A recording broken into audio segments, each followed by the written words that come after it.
ఒక ఊరిలో రాము సోము అని ఇద్దరు సోదరులు ఉండేవారు. వాళ్ళిద్దరూ ఇంట్లో కోళ్లను పెంచుకునేవారు.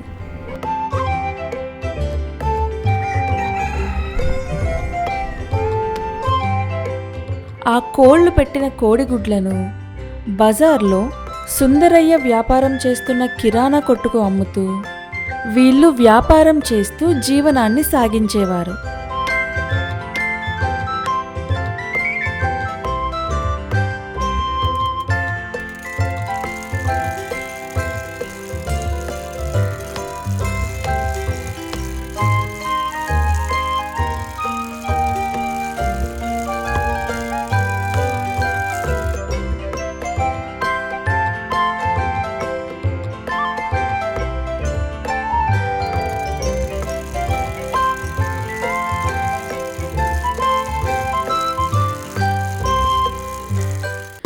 సుందరయ్య చాలా అత్యాశపరుడు.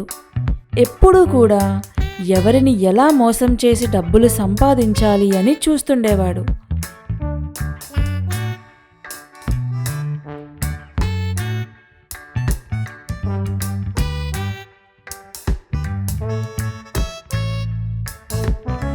ఇదిలా ఉండగా ఒకరోజు ఉదయం ప్రతిరోజులాగానే సోము కోడిగుడ్లు అన్నింటినీ సుందరయ్యకి అమ్ముదామని దుకాణంకి వెళ్తాడు. తన దగ్గర ఉన్న గుడ్లన్నీ అక్కడ ఇచ్చేస్తాడు. ఏంటి సుందరయ్య, 500 రూపాయలు మాత్రమే ఇచ్చావు? నాకు రావాల్సింది 1000 రూపాయలు కదా. మార్కెట్లో ధర ఎంతే ఉంది, నేను ఇంత మాత్రమే ఇస్తాను.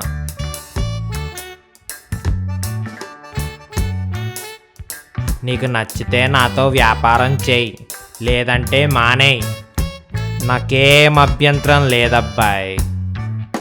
ఆ మాటలు విని సోము కామ్గా 500 రూపాయలు తీసుకొని ఇంటికి తిరిగి వెళ్ళి జరిగిన విషయమంతా రాముకి చెప్తాడు.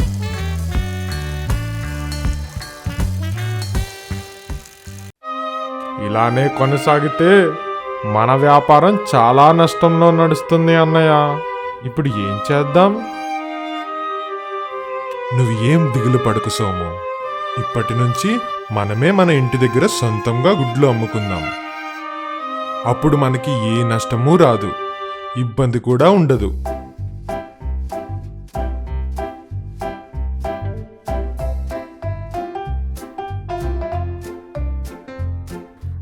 మరుసటి రోజు ఉదయం నుంచి ఇద్దరూ కూడా సొంతంగా ఇంటి దగ్గర వ్యాపారం మొదలు పెడతారు. ఊరి ప్రజలు అంతా కూడా సోము రాము దగ్గరనే గుడ్లు కొనుక్కునేవారు. కొన్ని రోజులకి వీళ్ళ వ్యాపారంలో మంచి లాభం కూడా రావడం మొదలైంది. ఈ విషయం తెలుసుకున్న మన సుందరయ్య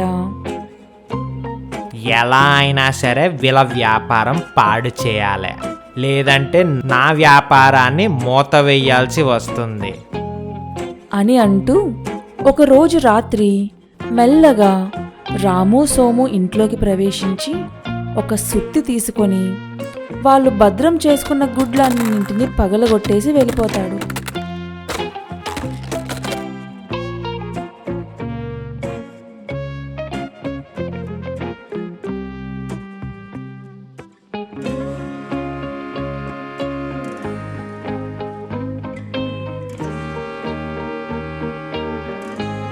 మరుసటి రోజు ఉదయం పగిలిపోయి ఉన్న ఆ గుడ్లన్నింటినీ చూసి సోము, అన్నయ్య, త్వరగా బయటికి వచ్చి ఏం జరిగిందో చూడు అని గట్టిగా అరిచేసరికి రాము బయటికి వచ్చి పగిలిన గుడ్లను చూస్తాడు.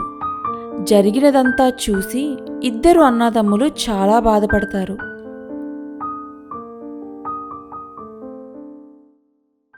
మళ్ళీ ఇద్దరూ చాలా కష్టపడి వారంలో గుడ్లు అన్నీ సిద్ధం చేసి మళ్ళీ వ్యాపారం మొదలు పెడతారు. మళ్ళీ అదే రోజు రాత్రి సుందరయ్య మునుపటిలాగానే ఇంట్లోకి దూరి సుత్తితో గుడ్లన్నీ పగలగొట్టేస్తాడు.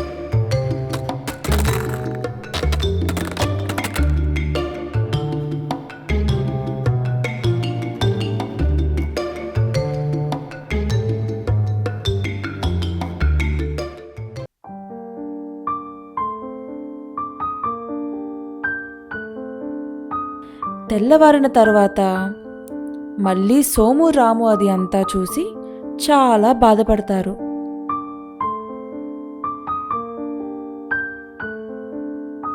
అదే రోజు రాత్రి దేవుడా, ఓ మంచి దేవుడా, మా వరకు మేము మంచిగా వ్యాపారం చేసుకుంటున్నాము కదా, ఎందుకు మాకు ఇన్ని బాధలు పెడుతున్నావయ్యా?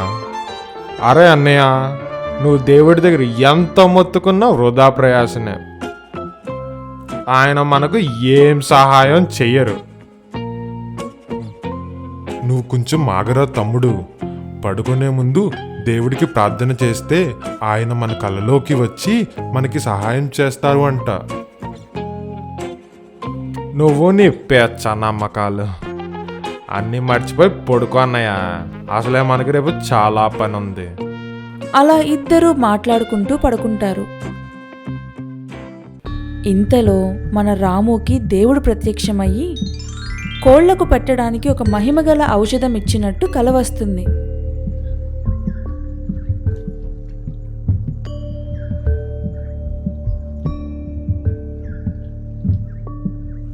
మరుసటి రోజు ఉదయం, అరే సోము, రాత్రి నాకు కలలో దేవుడు ప్రత్యక్షమయ్యి కోళ్లకు పెట్టమని ఒక మహిమగల ఔషధాన్ని ప్రసాదించారు.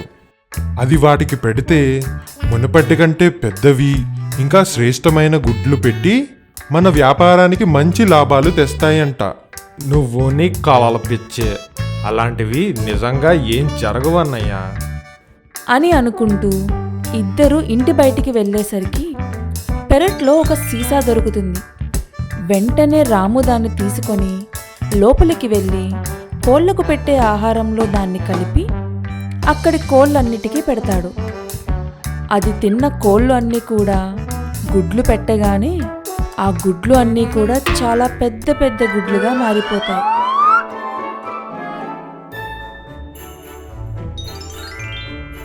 నేను చెప్పానా మనకి ఖచ్చితంగా దేవుడు మంచి చేస్తాడు అని? నిజమే అన్నయ్య, ఇప్పుడు మన కష్టాలు తీరిపోయినట్టే. ఇలా వచ్చిన గుడ్లన్నీ కూడా సోము బయట దుకాణాలకి బండిలో పెట్టి పంపిణీ చేస్తూ ఉండేవాడు.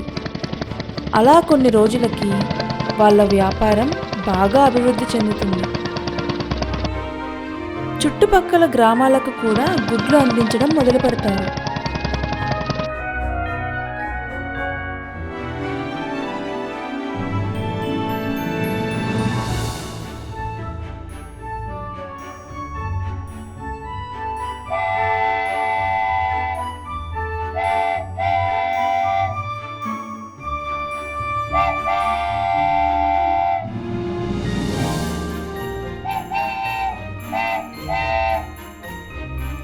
ఈ విధంగా వాళ్ళు చాలా ధనవంతులు కూడా అవుతారు.